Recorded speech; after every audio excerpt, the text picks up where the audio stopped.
I have finally seen the light. Well, not that kind of light. I'm talking about OSL, or object source lighting. And what that is when you paint a miniature and you paint it to look like there's light on the object. And it's really cool. So stick around while we talk about it.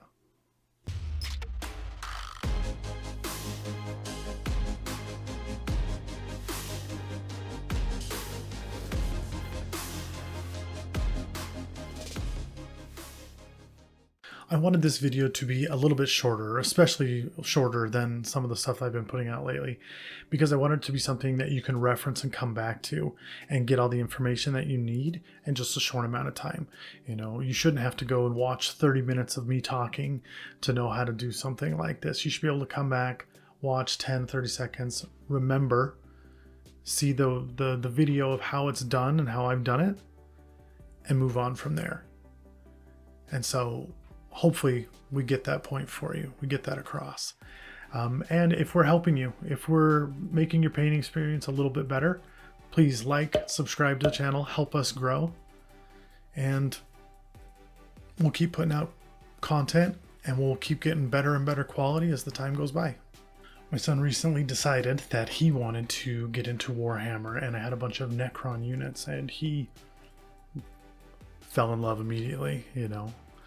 And he decided he wanted to start painting them. And up to this point, I mean, he's 8 years old. Up to this point, he's painted some of the things I've 3D printed and enjoyed that. But, I mean, he hasn't really put a lot into his painting. It's just been kind of super simple, you know.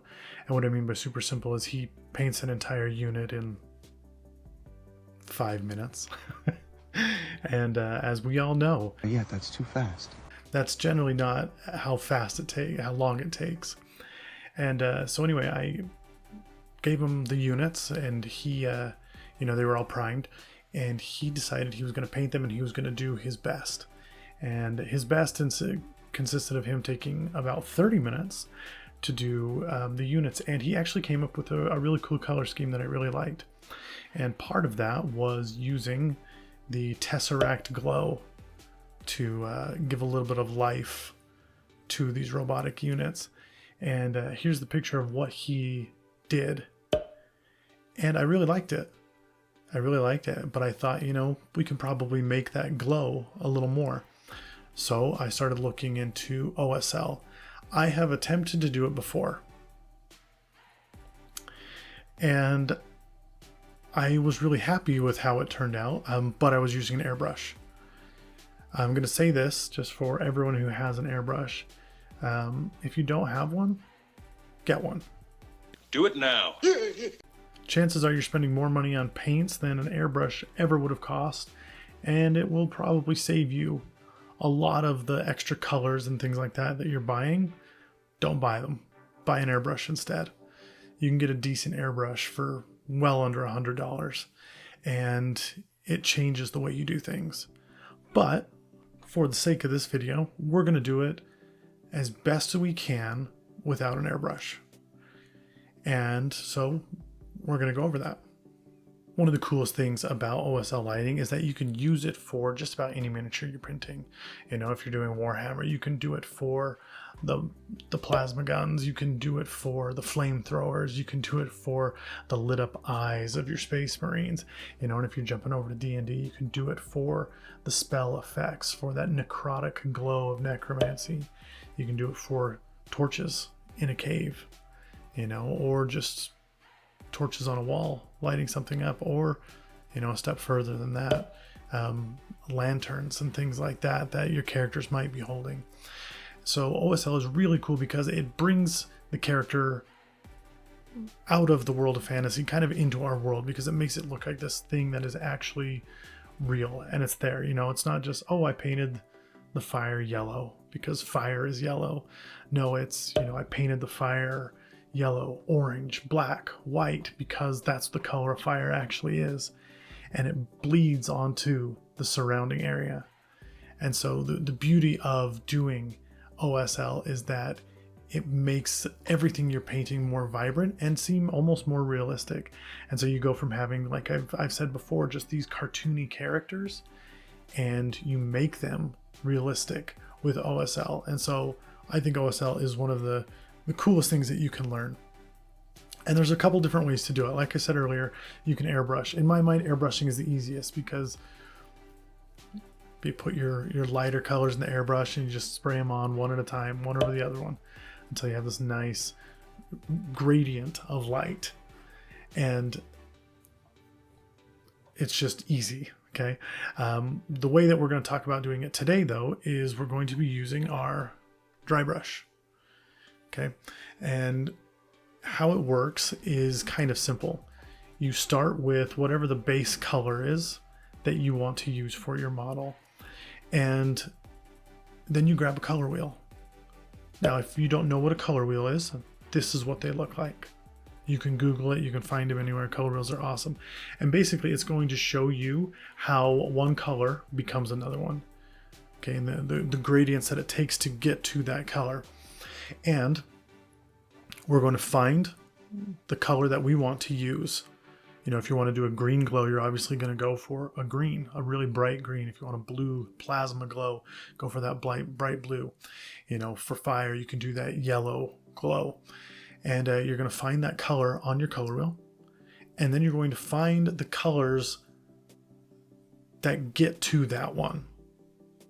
And what I mean by that is if you have your yellow, then you have your darker orange or yellow, and then your darker color even to that. And so you have these buildup of colors that gets you to that bright yellow.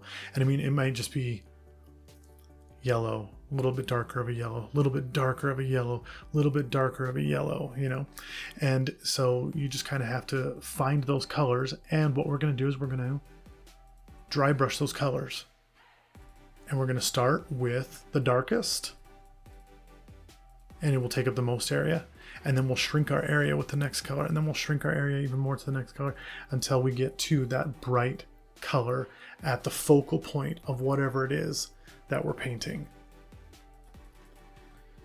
In an attempt to try to explain this a little better, what I ended up doing was putting down the colors that I needed on my palette.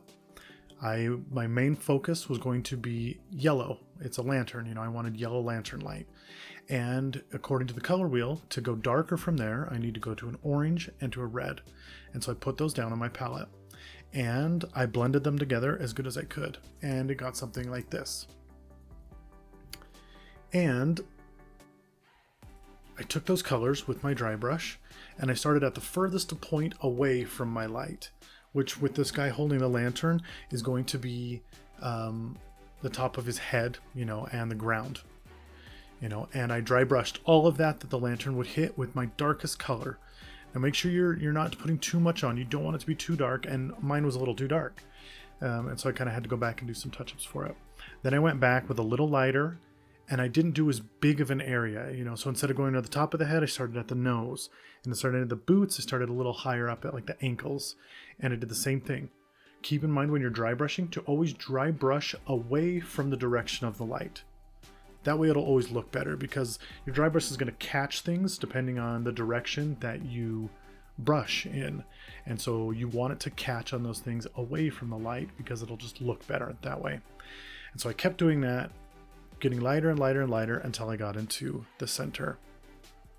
Now with something this small, a dry brush is really hard to get in there, and so I actually ended up using just a normal paintbrush to get in there and kind of dry brush around the center and outwards, and it worked really well. For this being my first time doing OSL, I thought it turned out super well. And it's one of those things that you're going to have to try yourselves, but I feel like that was a good explanation of how to do it. So I went back and I tried again. This time I was doing something that was a little out of the ordinary though, and I wasn't doing like a standard color wheel. I wanted to do a necromancer's lantern with that green glowing light, and I wanted my shadows to be purple. You know, it's October, Halloween kind of stuff. And so I did the same thing, moving from green until purple. And I still incorporated that white where I could to make it look as bright as I could possibly get it. And this is how it turned out. And that's basically it. I mean, OSL is not super hard to learn, but it's insanely hard to master.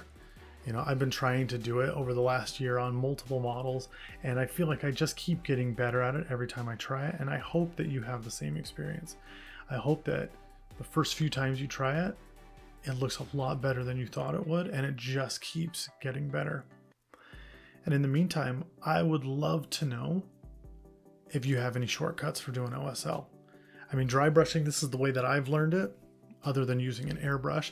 But if there's any tips or tricks that you have, please share them in the comments so that we can see those. And as a community, we can learn from them and grow a little bit more and all get a little bit better at painting. Paint your world, create your world. But don't spend so much time creating it that you forget to spend some time in it. Until next time.